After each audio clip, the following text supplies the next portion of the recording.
everyone, welcome back to my channel RMBA to Take. আশা ৰাখিছো আপোনালোক সকলোৱে ভালে আছে আৰু আজিৰ এই ভিডিঅ'টোত আমি আলোচনা কৰিব লৈছো অসম লোকসেৱা আয়োগ আসাম পাব্লিক সাৰ্ভিস কমিশনৰ এটা লেটেষ্ট আপডেট আৰু আপডেটটো হৈছে ৰিগাৰ্ডিং ৰিটেন ৰিজাল্ট টেষ্ট এবাৰ আমি চাই লওঁ হওক ইয়াত লিখা আছে আপোনালোকে দেখা পাইছে result of the written examination conventional and OMR based for recruitment to the post of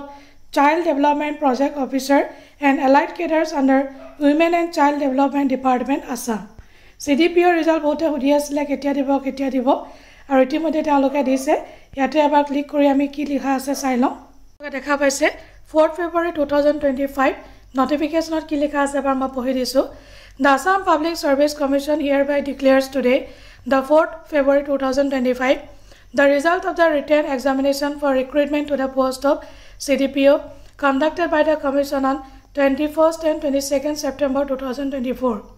Candidates bearing the following roll numbers will have to appear in the interview to be conducted by the Commission. The dates of interview will be notified shortly. Roll number of candidates to be appeared in the interview are stated below. আৰু যিসকল ব্যক্তিয়ে written pass কৰিছে many congratulations from my side আৰু interview কাৰণে all the very best আৰু যিসকলে এবাৰ clear কৰিব নোৱাৰিলে নেক্সট টাইম আকৌ দিব আৰু এটোটো উপায় নাই আৰু পাস ফেলটো থাকিবই আৰু যদি ভিডিওটো ইনফৰ্মেটিভ বুলি ভাবিছে তেতিয়ালে এটা লাইক কৰি দিব চেনেলটো সাবস্ক্ৰাইব কৰিব নাপাহৰিব লগতে ভিডিওটো শ্বেয়াৰ কৰিব নাপাহৰিব আজিলৈ আহো বাই বাই টেক কেয়াৰ জয় হিন্দ